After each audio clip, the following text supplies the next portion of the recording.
Let us know in the comments. Now, let's dive into today's story. Chapter 1. Perfect Lives and Perfect Lies.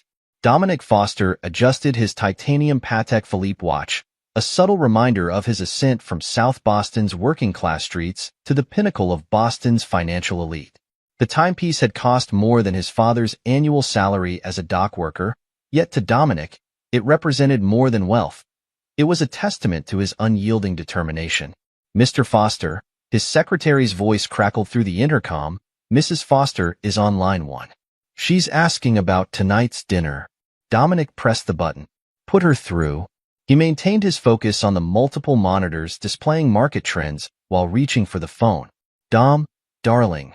Rachel's voice carried its usual polished charm. "I just wanted to confirm you'll be at La Maison d'Or by 7. You know how Daddy gets when we're late." "When have I ever been late, Rachel?" His tone remained neutral, masking the growing suspicion that had plagued him for weeks. "I'll be there." "Perfect." "Oh, and wear the navy Brioni suit. Mother mentioned the Whitmans might stop by their table, and you know how appearances matter." Dominic's jaw tightened. "Of course they do." He ended the call, turning to face the wall of glass that showcased his domain. The Boston financial district spread out before him like a chessboard, and he was its grandmaster. His phone buzzed with a notification. The iPad sync had worked perfectly, just as his IT team had promised. Rachel's messages populated his screen, including ones she thought were deleted. His eyes fixed on the conversation with JM. "Miss you already. Last night was incredible. When can I see you again?" These dinners with him are torture. 2 more months, baby. Just 2 more months.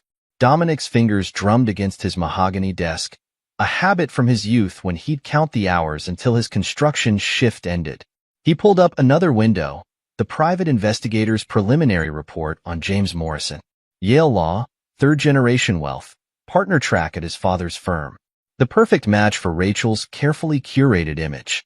"Marcus," he called to his head of security through the intercom. "Get me everything on Morrison and Associates' client portfolio. Specifically, any accounts managed by Foster Capital." "Right away, sir." "And Ms. Blackwood is here for your 2 o'clock.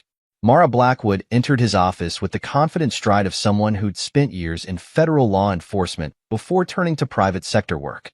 Her leather briefcase contained weeks of surveillance on Rachel, Howard and Diana Pierce, and James Morrison. "You've seen the texts," she stated, not bothering with pleasantries. "Show me what else you have." Mara laid out photographs across his desk. Rachel and James at the Four Seasons, at hidden restaurants in Providence, sneaking kisses in parking garages. But it was the photos of Rachel with her parents that caught his attention. Howard and Diana Pierce huddled with their daughter over lunch, passing documents, plotting. "The prenup expires in exactly 63 days, Mara explained. "They've been planning this for months. Howard Pierce has been quietly liquidating assets, moving money offshore. They're preparing for a war." Dominic picked up a photo of Rachel laughing with James. "They have no idea what war really is." He turned to Mara. "What did you find on Howard's past?" "The Pierce shipping empire? It's a facade. Howard inherited a fortune and squandered it on bad investments and worse habits. They've been social climbing through strategic marriages for years." Rachel's sister Jessica? Her first husband was bankrupted in a surprisingly similar scenario 3 years ago. And Morrison? Trust fund baby with a gambling problem. Daddy cut him off 2 years ago. He's been embezzling from client accounts to maintain appearances. Rachel's been helping him cover it up. Dominic stood, straightening his bespoke suit. "Prepare everything. When they make their move tonight, I want to be ready to destroy them so completely they'll never recover." The rest of the afternoon passed in a blur of meetings and market calls. Dominic maintained his usual sharp focus, giving no indication that he was orchestrating the systematic dismantling of his wife's entire world. At precisely 6:45 p.m., his town car pulled up to La Maison d'Or. The maitre d' greeted him with practiced deference. "Good evening, Mr. Foster. Your party is already seated." Rachel's smile was radiant as he approached the table, but now he saw the calculation behind it. The way she touched her pearls, his anniversary gift, felt like another betrayal. "Dom, darling." She stood to kiss his cheek. The scent of her Chanel perfume couldn't mask the slight tremor in her voice. Daddy's ordered the most wonderful wine. Howard Pierce sat like a king holding court, his silver hair and perfectly tailored suit projecting old-money confidence. Ah, Dominic. I took the liberty of ordering the 82 Lafayette Rothschild. Special occasion and all. Diana Pierce's social media-ready smile was fixed in place, her eyes darting between her daughter and the restaurant's entrance. The $5,000 bottle of wine arrived with appropriate ceremony. A toast, Howard raised his glass. To family. Dominic noted how Rachel's hand shook slightly as she lifted her wine. The pearls at her throat caught the light, a $50,000 strand he'd given her on their first anniversary. Everything about her was expensive, curated, fake. The appetizers arrived, caviar, wagyu tartare, dishes that cost more than what Dominic used to make in a week of construction work. Howard kept ordering, each dish more extravagant than the last. Rachel excused herself to the bathroom for the third time, clutching her phone. Dominic watched her go, remembering the text messages he'd seen. Mom, I can't keep living this lie. James makes me feel alive in ways Dom never could. Diana attempted small talk. The Whitmans were asking about your new property development in the Seaport District. Such an exciting project. Indeed. Dominic sipped his water, watching Rachel return. Her face was set with determination, the same expression she wore in court before delivering a killing blow. Dom. Her voice cut through the ambient noise of fine dining. We need to talk. And there it was. The moment they'd been building toward all evening. Dominic set down his napkin, pulled out his phone, and prepared to show them what real power looked like. Actually, Rachel, he said quietly, I believe we do. Chapter 2. The Fall. Rachel Foster had rehearsed this moment countless times in her mind, practiced her speech in front of her bathroom mirror until each word felt natural, inevitable. The Lafayette Rothschild in her glass, a wine that cost more than her first car, provided liquid courage as she prepared to detonate her marriage. Dom, she began again, her voice steady despite her racing heart. I've been doing a lot of thinking about us, about our future. She glanced at her mother, who gave an almost imperceptible nod. We've grown apart. We're different people now than when we married. Dominic sat motionless, his expression unreadable. The same poker face that had served him well in billion-dollar negotiations now masked his thoughts as his wife of 5 years dismantled their marriage. The passion, the connection we once had, it's gone. I think we both know this isn't working anymore. Rachel's fingers twisted the napkin in her lap, the only outward sign of her nervousness. I want a divorce. The silence that followed her declaration stretched for several heartbeats. Howard Pierce reached for the wine bottle, ready to refill glasses for what he assumed would be a long, messy conversation. Diana's practiced smile remained fixed, though her eyes betrayed anticipation of the drama to come. Instead, Dominic calmly pulled out his phone and pressed a single number on his speed dial. Ms. Blackwood? Execute Protocol Alpha. Rachel's phone buzzed immediately. She reached for it, expecting a message from James. Instead, she stared at the notification in disbelief. Cards declined. Account access restricted. What did you do? The carefully crafted calm in her voice cracked. Before Dominic could answer, Howard's phone chimed. His face reddened as he read the message. This is outrageous. How dare you interfere with my club membership? Diana's gasp followed moments later as she checked her own phone. Howard, the foundation. Someone leaked? They know about the Miller account. Her voice rose in panic. They're calling an emergency board meeting. Oh, I'm just getting started. Dominic's voice remained conversational, as if discussing the weather. He turned to Rachel. Your lover, James Morrison. He's about to learn that his managing partnership promotion next month has been canceled. Funny how many of his firm's clients have their portfolios managed by my company. Rachel's face drained of color. How did you? No. Dominic's smile was glacial. Technology can be so temperamental, darling. iPads syncing unexpectedly, text messages restoring themselves. It's almost as if the universe wanted me to see your conversations with JM about your passionate meetings in Providence. Howard surged to his feet, his face purple with rage. He grabbed Dominic's suit jacket, attempting to throw it at him. You working-class thug. You think you can threaten us? Howard, darling. Diana hissed. People are staring. The maitre d' approached their table, concern etched on his features. Mr. Foster, is everything all right? Perfect timing, Antoine. Dominic stood, straightening his tie with deliberate precision. These three will be handling the bill tonight. I'm sure Howard's American Express black card still works. He paused, checking his phone. Well, for the next few minutes at least. You can't do this. Rachel's voice shook with genuine fear now. The prenup? The prenup? Dominic laughed, the sound devoid of humor. You really think this is about money? Your father's been running his mouth about my South Boston roots for 5 years. Time to show you what a kid from Southie can really do when he's crossed. Diana frantically waved her platinum card at Antoine. This one must work. I just used it this morning. I'm afraid it's being declined, madam, Antoine said apologetically. Try mine, Howard demanded, pulling out his wallet. Card after card met the same fate. Dominic headed for the door, then paused. Rachel, tell James to check his client accounts carefully. The Bar Association is very interested in creative accounting these days. He turned to his in-laws. Howard, Diana, I hear Minnesota is lovely this time of year. I'm sure your distant cousins there would love to catch up. You're bluffing, Howard sputtered. You can't possibly have that kind of influence. Really? Dominic raised an eyebrow. Diana, why don't you check your email? The one about the Miller account went to the entire foundation board. I believe they're particularly interested in the part about insider trading dating back to 1992. Diana's phone slipped from trembling fingers, clattering against fine china. You've just killed your own career, Rachel called after him, desperation making her voice sharp. No one will trust Foster Capital after this. Dominic turned back one final time, his expression almost pitying. Trust? Coming from the woman who's been helping her lover embezzle from his clients? That's rich, Rachel. Almost as rich as you used to be. He nodded to Antoine. The 82 law fight was excellent, by the way. Send the bill to Mr. Pierce.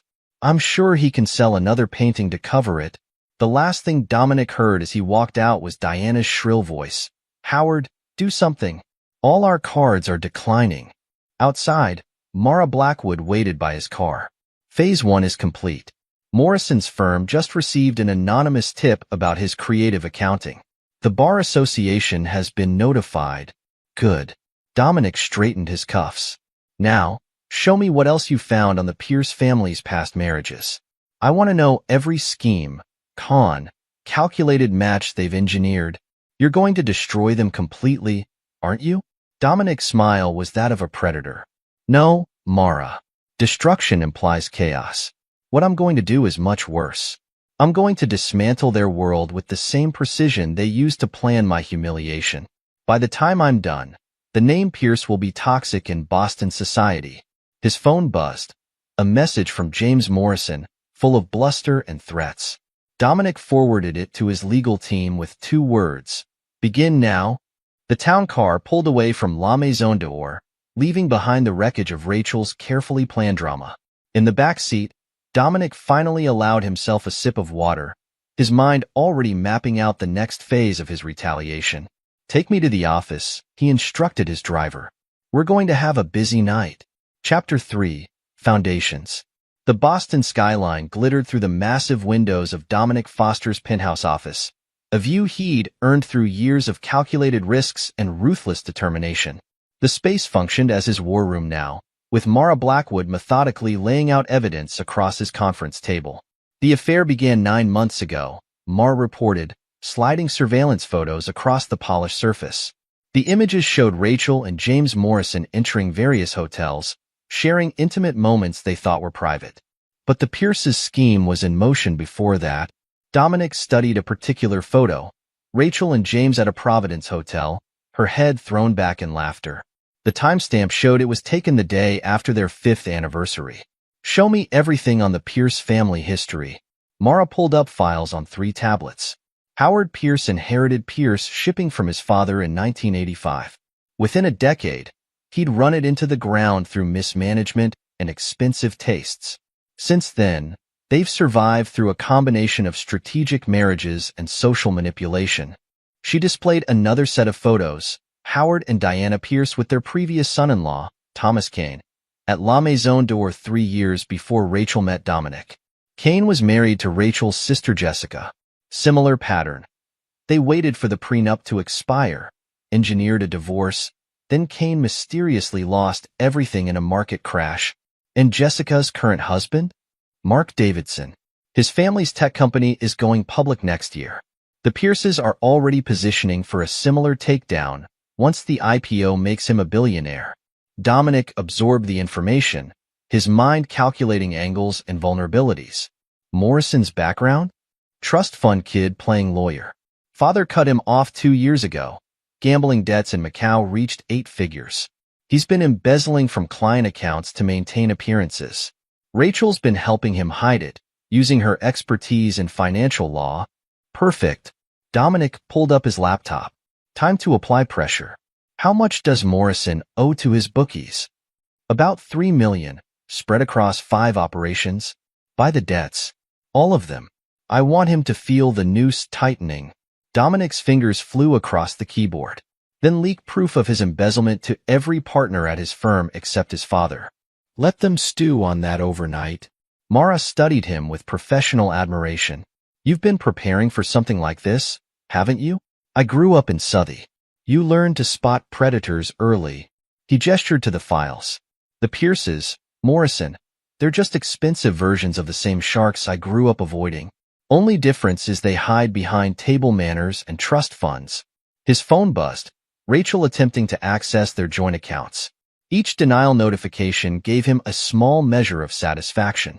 Sir, his head of security entered with a fresh report. We've located the Pierce's offshore accounts. 5 shells companies, 3 jurisdictions. Drain them. All of them.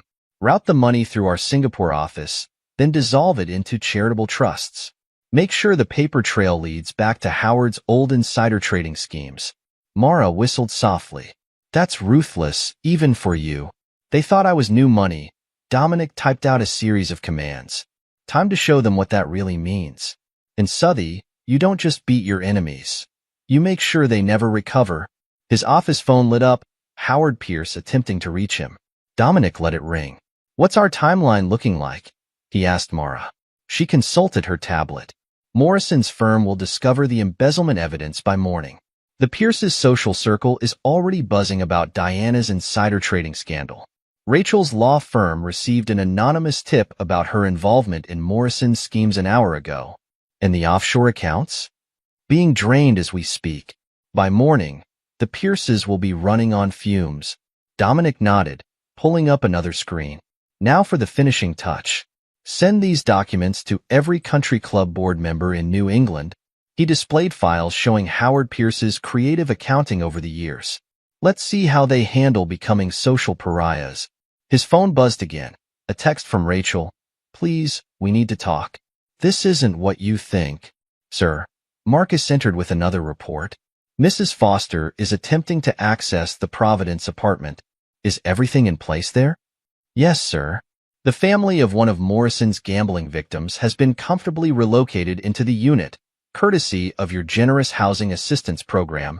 Dominic allowed himself a small smile. Perfect. Rachel's running out of hiding places. Mara studied the surveillance feeds showing the chaos unfolding across Boston. You're not just attacking their money. You're dismantling their entire world, money they can recover. Reputation? Trust? Those are gone forever. Dominic stood, walking to his window. The city below had given him everything he'd fought for, and now it would witness the destruction of those who tried to take it away. What about the law firm? Mara asked. Rachel's career. By morning, she'll be toxic in every law firm in Boston. No one will risk hiring the lawyer who helped cover up client theft. He turned back to his desk. Morrison's father gets the embezzlement evidence at 9 a.m. Let's see how the Prince of Providence handles becoming a pauper. His security team brought in more files, documents showing the Pierce family's decades of social climbing and manipulation. Each page revealed another layer of calculated marriages, strategic bankruptcies, and carefully orchestrated social assassinations. They've been playing this game for years, Mara observed, reviewing the evidence. Using their daughters as pawns, building up targets just to tear them down. Now they get to experience it themselves. Dominic's voice was cold. Every society event they're uninvited from, credit card that declines, former friend who turns their back. It's all by design. His phone lit up with notifications as Phase 1 completed. The Pierces' remaining liquid assets had been frozen, their social media accounts flooded with evidence of their schemes, their carefully curated world crumbling in real time. "Sir," Marcus returned, "Mrs. Pierce is trying to damage control with their foundation board. Should we release the rest of the evidence?" "Not yet. Let them squirm tonight. Tomorrow, we start dismantling their foundation brick by brick." Dominic checked his watch, barely 4 hours since dinner. "How's Morrison holding up?" Mara pulled up a surveillance feed. James Morrison sat in his office, surrounded by evidence of his crimes, desperately calling in favors that no longer existed. "He's cracking. The loan sharks are already circling, thanks to your acquisition of his debts. His father's firm is about to discover exactly what Junior's been doing with client funds. By morning, he'll be radioactive in the legal community." Dominic nodded, satisfied with the progress. "And Rachel? Running out of options. Her credit cards are dead, her accounts frozen, her reputation in tatters.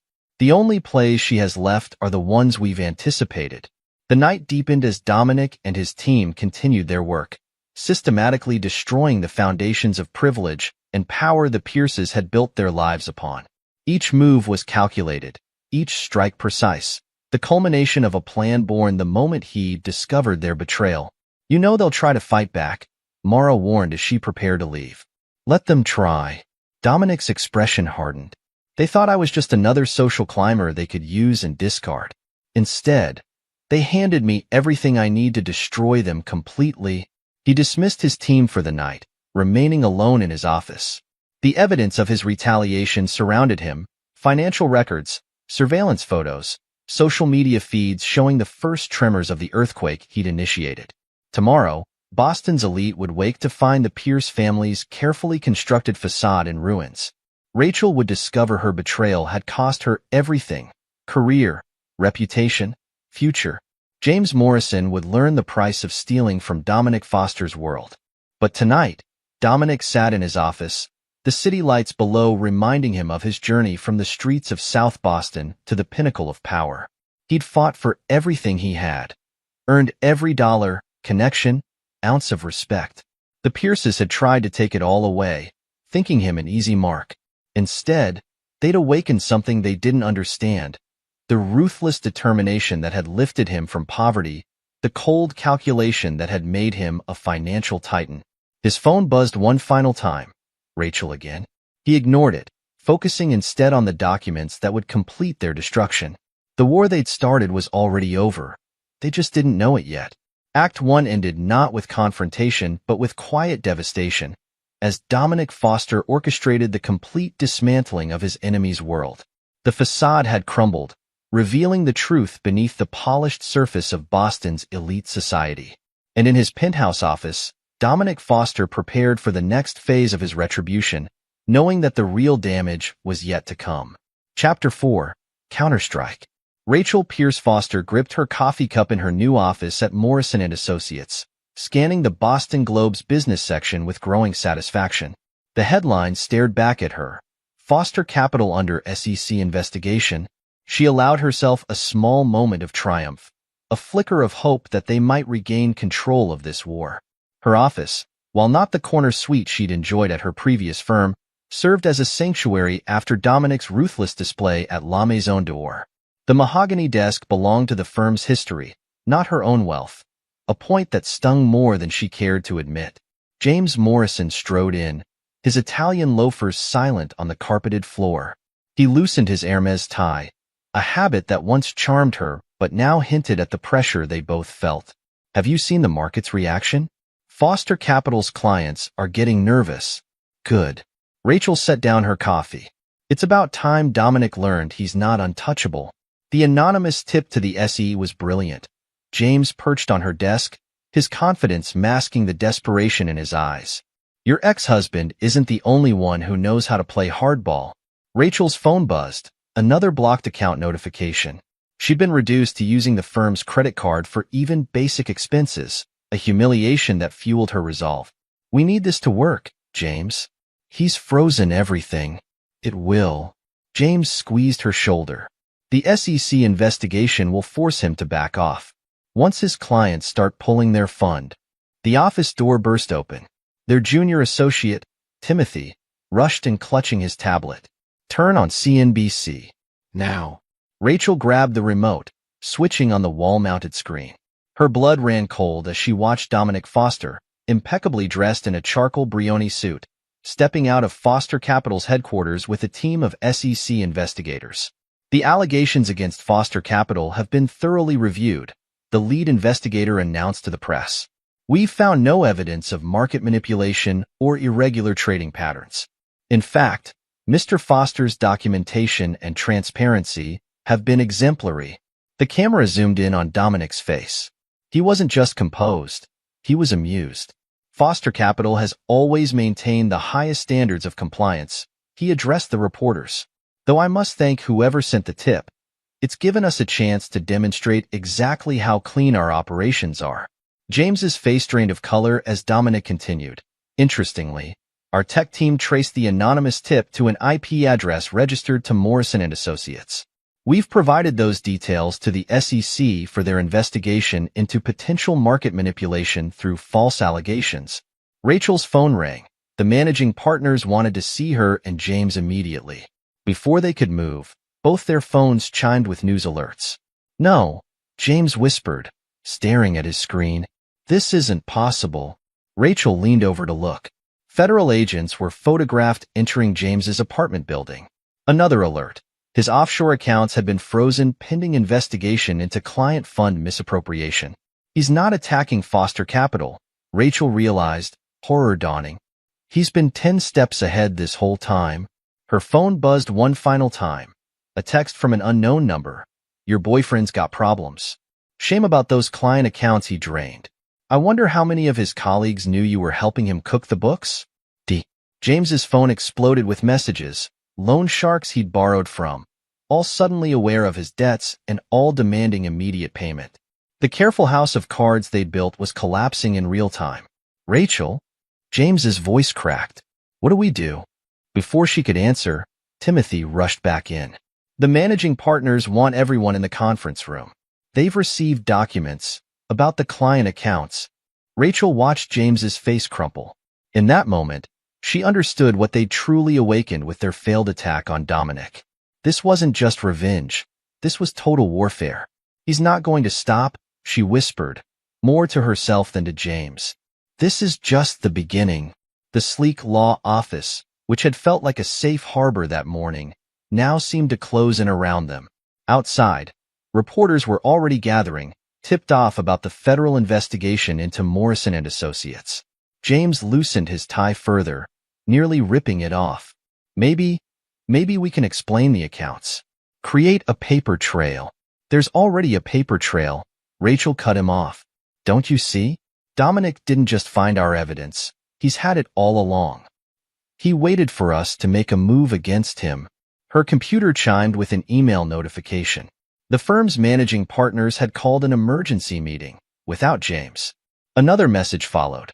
Her personal key card access had been restricted to basic areas only. Through the office windows, she watched more federal agents entering the building. James paced the office, making frantic calls that went straight to voicemail. The empire they thought they were building was burning, and Dominic Foster hadn't even bothered to light the match himself. He'd simply let them burn themselves. Chapter 5. The Pierce Legacy. Howard Pierce stood in his study, surrounded by packing boxes marked with bright auction labels. The Monet on his wall, a genuine piece that had graced Pierce family homes for generations, now bore a stark yellow sticker declaring its lot number. Diana hadn't left their bedroom in days, not since the foundation board had unanimously voted to remove her name from all charitable initiatives. Their social media accounts, once showcasing their enviable lifestyle, now displayed their humiliation for all to see. Photos at budget restaurants, wearing last season's clothes, their carefully curated image crumbling post by post. The Hendersons canceled our dinner plans. Diana called from upstairs, her voice brittle. Margaret claimed they had a prior engagement. Howard gripped his desk, steadying himself. The same Margaret Henderson who'd begged for an introduction to the symphony board just last month. The same Hendersons who owed their social standing to Pierce's family connections. His wall safe beckoned. Behind the soon-to-be auctioned Monet lay his last weapon. A single USB drive containing records of conversations, subtle hints dropped during those weekly dinners at La Maison d'Or. Foster Capital clients discussing their trading strategies, their market moves, their insider knowledge. "We're not finished yet," he muttered, retrieving the drive. Years of careful observation, of noting down seemingly innocent comments, of piecing together patterns in Foster Capital's client behavior. It had finally paid off. He called Rachel, arranging a meeting at a downtown cafe. The kind of establishment the old Howard Pierce wouldn't be caught dead in. The kind of place Dominic Foster's surveillance teams wouldn't think to watch. The cafe's vinyl booths and laminate tables felt alien after years of fine dining. Rachel arrived first, then James, both looking as displaced as Howard felt in the budget setting. "This better be worth it," James hissed, glancing nervously at the other patrons. "I had to dodge reporters to get here." Howard placed the USB drive on the table. "This is everything. 5 years of Foster Capital clients discussing their trades before they happened. Enough evidence of insider trading to bring down the entire firm." Rachel picked up the drive, turning it over in her hands. "You recorded the dinners?" "Not directly, but I noted everything, tracked patterns. Your husband's clients got careless over wine, comfortable in what they thought was family privacy. One leak of this to the financial press. He'll destroy us completely," Rachel interrupted. "You haven't seen what he's capable of. We're already destroyed." Howard's voice rose, drawing looks from nearby tables. He lowered it again. "Your mother hasn't left the house in weeks. The foundation is gone. Our accounts are empty. What else can he take?" James studied the drive. "We need to move fast. Release everything at once, through multiple channels. He won't be able to contain it all." "I have press contacts," Howard said. "Financial journalists who'd love to bring down Boston's golden boy. We just need..." "Need what?" A familiar voice cut through their plotting. They turned to find their waitress, Mara Blackwood, standing at their table, coffee pot in hand. "More coffee with your conspiracy?" Horror dawned on their faces as 2 more customers stood, revealing FBI badges. Howard lunged for the USB drive, but Mara was faster. "Howard Pierce," she said formally, "I'm placing you under arrest for attempted market manipulation and conspiracy to commit securities fraud." "You can't." Howard sputtered. "That drive, you don't have a warrant." "We don't need one," Mara smiled. "You just attempted to blackmail a federal informant while under surveillance. Everything you've said has been recorded." Rachel watched helplessly as her father was led away in handcuffs, realizing too late that the cafe itself had been a trap. They hadn't chosen this location to avoid Dominic's surveillance. They'd walked right into it. The next morning, Diana Pierce received an envelope at their soon-to-be auction mansion. Inside lay photographs spanning decades, evidence of social climbing schemes, ruined marriages, calculated betrayals. A list of email addresses accompanied them: board members, social contacts, family friends. The note, in Dominic's handwriting, was simple: your choice. Stand down, or become the scandal of the century. P.S. Howard's bail hearing is at noon. Chapter 6, Desperate Hours. James Morrison stared at the bottle of Macallan 25 that had once been a gift from a grateful client. The same client whose account he drained months ago, using Rachel's expertise to hide the transfers. Now, at 10 in the morning, the bottle offered his only comfort as evidence of his crimes appeared on his colleagues' desks with devastating regularity. His office phone hadn't stopped ringing. Loan sharks who'd suddenly discovered his debts were bought by a mysterious new creditor. Each call brought fresh demands, escalating threats. His father, the firm's founding partner, hadn't spoken to him since the federal agent's visit. "Mr. Morrison?" His assistant's voice trembled through the intercom. "The managing partners have called another emergency meeting. They have questions about the Anderson portfolio." James drained his glass. The Anderson portfolio, one of his first thefts, hidden beneath layers of creative accounting that Rachel had helped structure. He'd thought those records were buried too deep to find. He'd been wrong about many things lately. The conference room felt like a tribunal. Senior partners lined one side of the table, their faces masks of controlled fury. At the head sat his father, William Morrison Sr., looking older than James had ever seen him. "Explain this." William pushed a folder across the table. Inside lay transaction records, transfer documents, client authorizations with forged signatures. "Dad, I can explain." Mr. Morrison, the head of compliance, interrupted. "This isn't a family meeting. This is a formal inquiry into the misappropriation of client funds." James loosened his tie, fighting for air. "These records, they're fabricated. Someone's trying to frame me." "The signatures are verified," another partner spoke. "The transfers traced through 5 banks. You didn't just steal from clients, James. You stole from your own family's firm." The doors opened. Federal agents entered, led by a familiar face, Mara Blackwood. "James Morrison," she announced, "you're under arrest for wire fraud, embezzlement, and multiple counts of financial crimes." As they led him out in handcuffs, past shocked employees and gathering reporters, James caught a glimpse of Rachel watching from across the street. She turned away, hurrying toward her car. He understood then. She wasn't coming to help. There would be no rescue, no brilliant legal strategy to save him. Like everything else in his life, their relationship had been built on convenience and opportunity, not loyalty. The precinct holding cell offered plenty of time to realize how completely Dominic Foster had orchestrated their downfall. Each move they'd made had been anticipated, each counterstrike turned against them. Even their attempt at rebellion had played into his hands. His one phone call went to Rachel's voicemail. "They know everything. About the accounts, the cover-ups, all of it. He had the evidence all along, Rachel. He just waited for us to hang ourselves." Later that night, as James sat in his cell awaiting arraignment, he received one final visitor. Dominic Foster himself, immaculate in a bespoke suit, stood outside the bars. "I considered letting the loan sharks find you first," Dominic said conversationally, "but this seemed more fitting. The privileged prince of Providence, brought down by his own greed." "You destroyed everything," James spat. "The firm, my family's legacy." "No, James. You did that yourself. I just made sure you couldn't hide it anymore." Dominic checked his watch, a Patek Philippe that cost more than James now had to his name.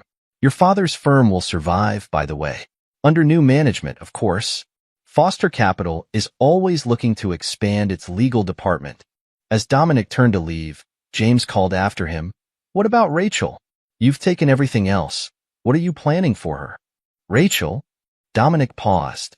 "She made her choices. Now she gets to live with them. Just like you."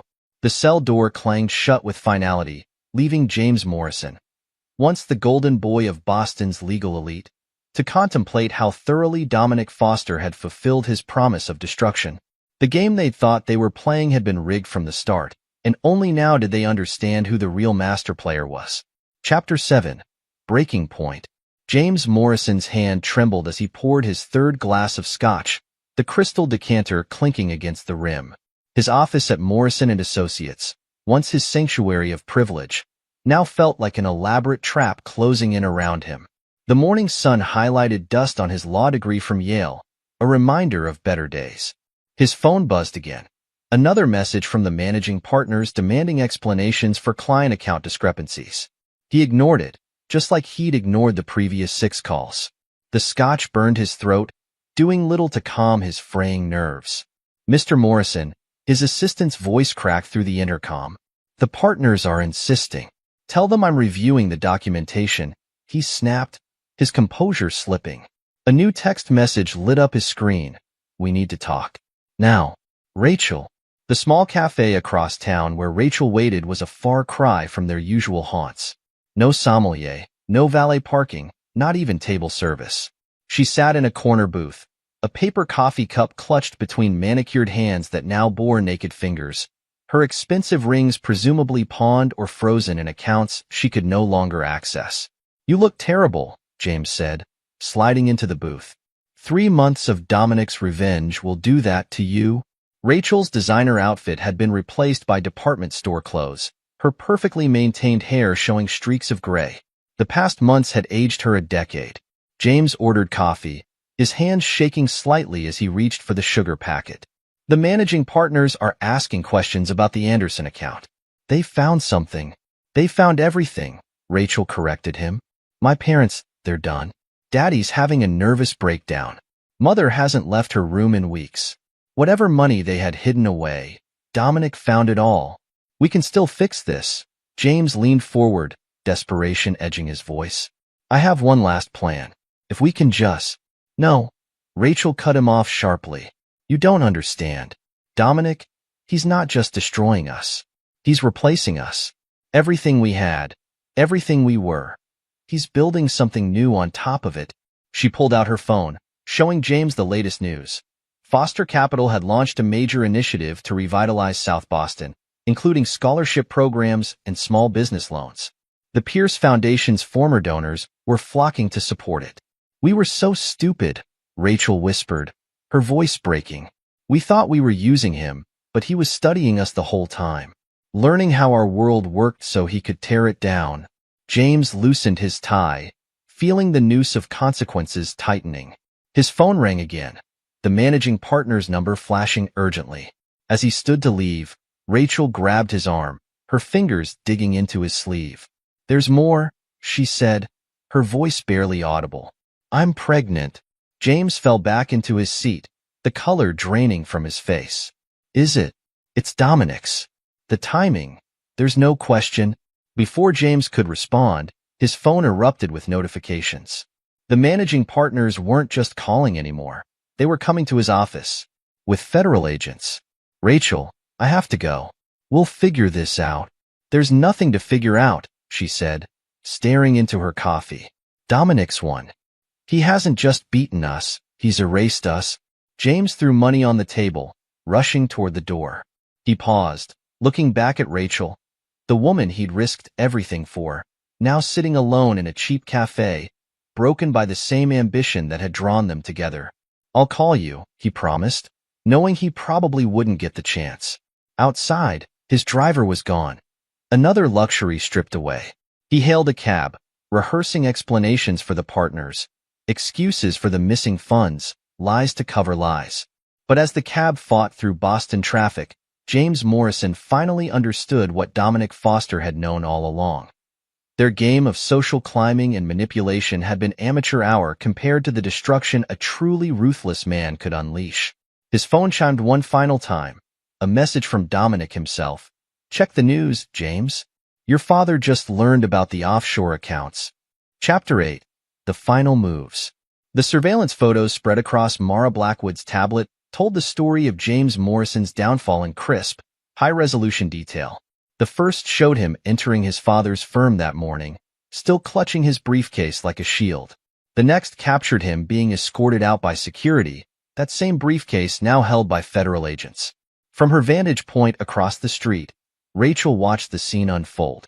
Her hands gripped the steering wheel of her rented Honda, a far cry from her usual Mercedes, as James was led to a waiting federal vehicle.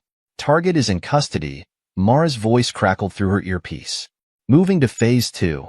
In his command center, Dominic reviewed the footage with clinical detachment. The monitors surrounding him displayed the culmination of his revenge, each screen showing another piece of his enemy's world crumbling. Status report, he commanded, his voice sharp. Mara pulled up multiple files on the main screen. Howard Pierce checked himself into Bellevue Mental Health Facility this morning. Diana's putting their last property, the summer house in Maine, up for sale. Rachel's sister Jessica has filed for divorce from her current husband, citing her family's toxic pattern of manipulation. Dominic nodded, his expression unchanged. And the baby? Medical records confirm it. Rachel's 8 weeks pregnant. The timing. Mara paused, studying her boss carefully. It's yours, not Morrison's. The news hit him with unexpected force. Dominic's hands stilled over his keyboard. Memories of Rachel unwantedly surfacing. Their first date, their wedding, moments he'd thought were real before discovering the lies beneath. Sir? Mara prompted. Should we adjust the plan? No. Dominic's voice carried the same steel that had propelled him from South Boston's streets to the pinnacle of power. Implement the final phase. It's time to end this. The pieces were already in motion. James Morrison, desperate and cornered, had taken the bait Dominic had dangled, a scheme to steal what he thought was hidden Foster capital money. Instead, he'd walked straight into a FBI sting operation. What about Rachel? Mara asked. Watch the news, Dominic replied, turning to another monitor. The story broke across all major networks. James Morrison arrested for embezzlement and fraud. Rachel stood in her temporary apartment, watching her lover being led away in handcuffs, finally understanding the full scope of Dominic's revenge. Her phone rang. Another law firm declining to represent her in the divorce proceedings. Her credit cards were dead, her accounts frozen, her professional reputation in tatters. The same social circles that had once embraced her now treated her like a pariah. In the command center, Mara observed the multiple feeds showing their targets' disintegration. The Pierces are broken. Morrison's facing 20 years. Rachel's running out of options. She has one option left, Dominic said, checking his watch. In 3, 2, 1. The security desk called up. Rachel Pierce Foster had just entered the building. Let her through, Dominic ordered. It's time she understood exactly what she tried to destroy. The elevator carried Rachel to the penthouse level where she'd once belonged. Each floor passed marked another level of her descent, from privileged wife to social outcast. By the time she reached Dominic's office, her carefully maintained composure had cracked. The security guard stepped aside, allowing her to approach the double doors she'd walked through countless times before. Inside, Dominic waited, ready to deliver the final stroke in his campaign of destruction. Send up the papers, he instructed Mara. All of them. The sun had set over Boston, but Dominic Foster's day of reckoning was far from over. In his office, he prepared to confront the woman who'd thought she could use him as a stepping stone. The woman carrying his child. The woman who'd learned that betraying Dominic Foster came with consequences that would echo through generations. Chapter 9. Ashes and Legacy. I know about the baby, Dominic spoke without turning from his window. The Boston skyline spread before him.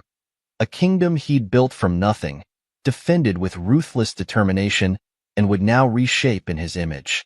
Rachel's sharp intake of breath confirmed what his surveillance had already told him. She hadn't expected him to know.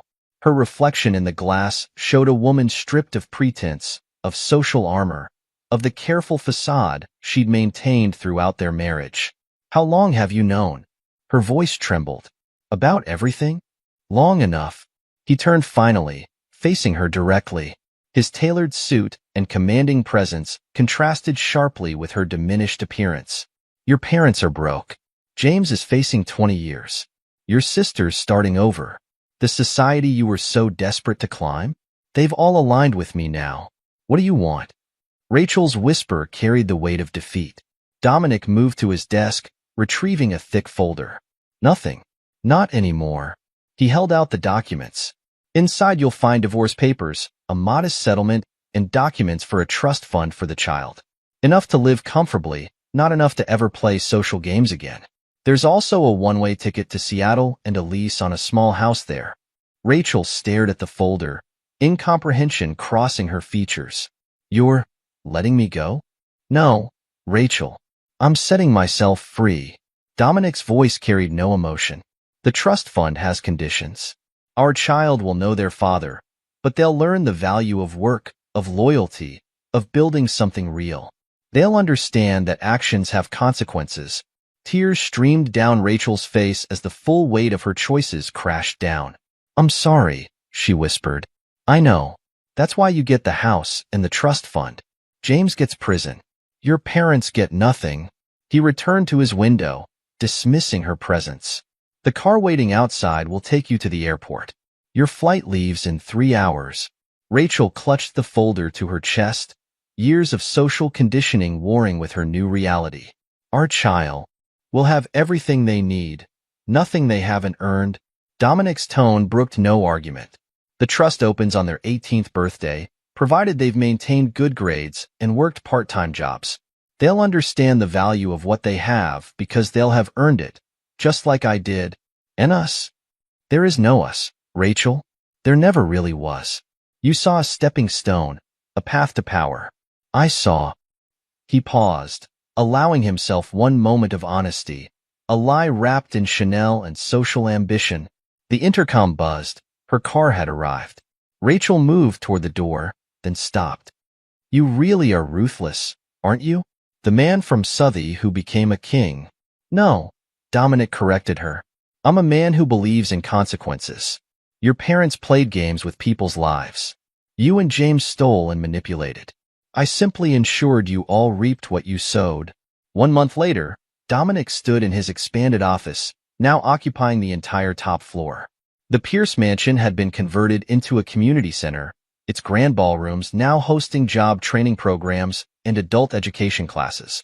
Morrison and Associates had been absorbed into Foster Capital's legal department, its client list cleaned up and its reputation rehabilitated under new management. Mara entered with the final status report. Diana Pierce had moved in with distant relatives in Minnesota, trading charity galas for bridge club meetings. Howard was responding well to treatment, his delusions of social grandeur replaced by psychiatric reality.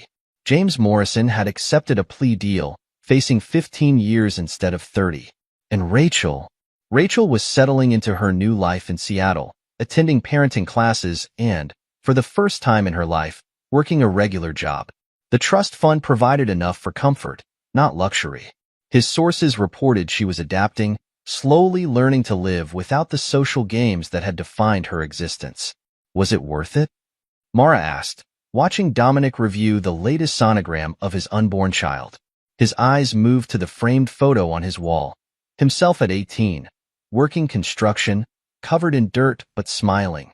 The photo represented everything the Pierces had mocked, everything Rachel had tried to help him forget, everything he'd proven was stronger than their world of social climbing and manipulation. They thought I was destroying everything, he said, turning to the plans for Foster Capital's latest venture, a scholarship program for working-class kids with dreams bigger than their circumstances. But sometimes you need to burn things down to build something better. A notification lit up his phone, an email from Rachel about upcoming prenatal appointments. He responded with his lawyer copied, maintaining the professional distance that would define their relationship moving forward. His revenge was complete, but his real legacy was just beginning. In the end, Dominic Foster hadn't just won their game. He'd changed the rules entirely. The price of betrayal had been paid in full, but the cost of redemption would be calculated in the opportunities he'd create, the lives he'd change, and the legacy he'd build for a child who would understand both privilege and responsibility. The workday ended, but Dominic remained in his office, drafting plans for his next project. The Foster Initiative would ensure his child inherited not just wealth, but wisdom, not just power, but purpose. The game of social climbing and manipulation that had defined Boston's elite was over. In its place, Dominic Foster would build something lasting, a legacy forged from betrayal but built on the bedrock of real value, real work, and real consequences. Epilogue. 10 years later, Michael Foster, aged 9, stood in his father's penthouse office at Foster Tower, his school blazer perfectly pressed, his posture reflecting years of careful guidance. The boy's features mirrored his father's determination, though his eyes held his mother's intelligence. He studied the scale model of South Boston's newest development project, the Foster Innovation District. Tell me what you see, Dominic Foster asked his son, watching the boy analyze the model with the same careful attention he'd once given to construction blueprints in his youth. Mixed-income housing here, Michael pointed. Tech incubator spaces, training centers, and the new Foster Foundation headquarters. He paused, considering. It's different from the luxury developments other companies are building. Why do you think that is? Because real value isn't in marble lobbies. Michael recited the lesson he'd learned through years of accompanying his father to construction sites, community centers, and board meetings. It's in creating opportunities for people who will work for them. Dominic nodded, pride warming his usually stern expression. The boy had inherited more than just his features. He'd absorbed the principles that had guided Foster Capital's transformation from a hedge fund into a force for change in Boston. The intercom buzzed. Mr. Foster, Ms. Blackwood is here with the quarterly reports. Mara Blackwood entered, now Foster Capital's Chief of Strategic Operations. A decade of overseeing Dominic's vision had turned her from a private investigator into one of Boston's most respected corporate executives. The numbers from Seattle arrived, she reported, setting down her tablet. Rachel's educational therapy practice is doing well. Her work with dyslexic children has gained recognition. Michael perked up at the mention of his mother. He saw her regularly, carefully scheduled visits that maintained the boundaries Dominic had established a decade ago. Rachel had rebuilt her life within the constraints of the trust fund's conditions, finding purpose in helping struggling children overcome their learning challenges. Her request to expand the practice? Dominic inquired. The board reviewed it. The trust will provide matching funds for any capital she raises independently.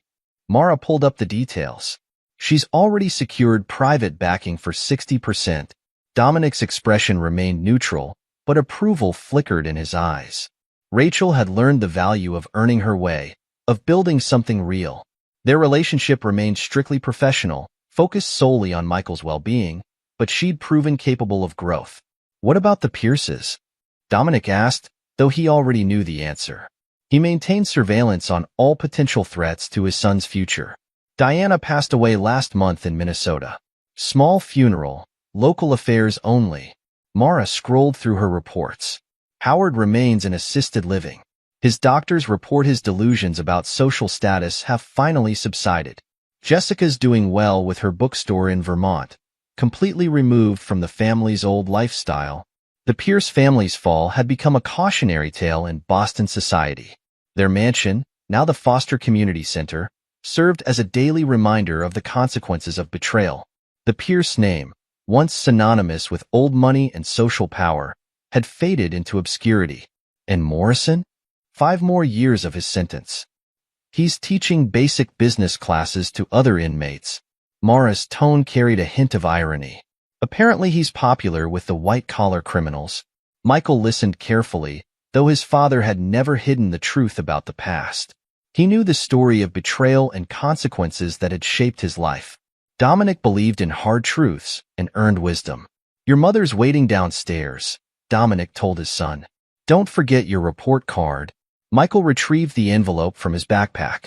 Straight as, plus a special commendation for his volunteer work at the community center. He'd earned his quarterly trust fund deposit, part of Dominic's careful system of teaching value and responsibility. After Michael left, Mara pulled up more detailed reports.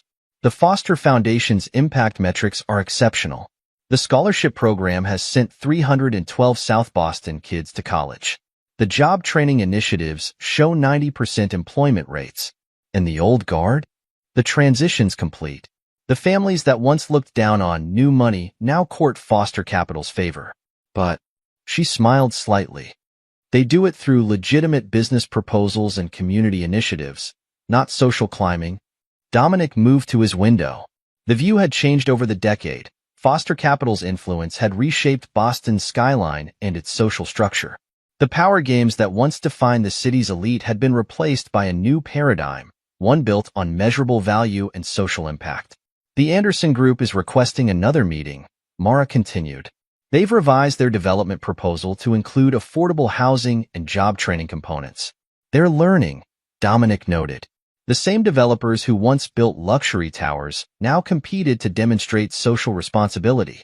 His revenge hadn't just destroyed the old system. It had forced the creation of a better one.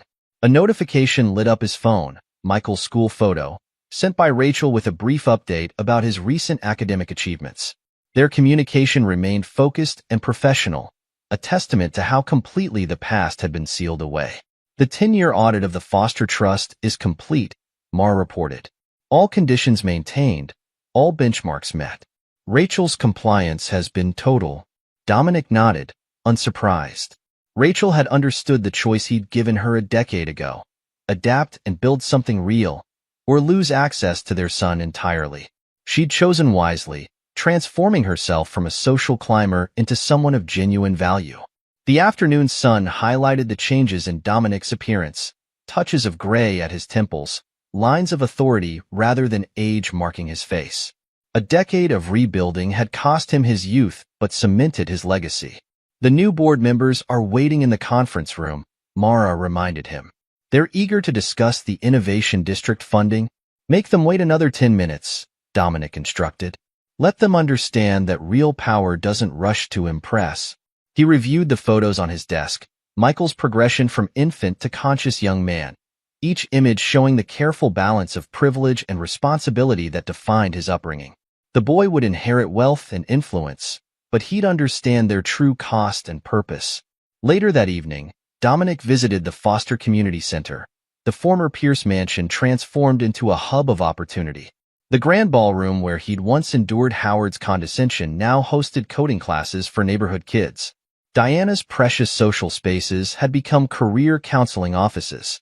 Teresa Martinez, the center's director and a South Boston native, greeted him with a tablet full of success metrics.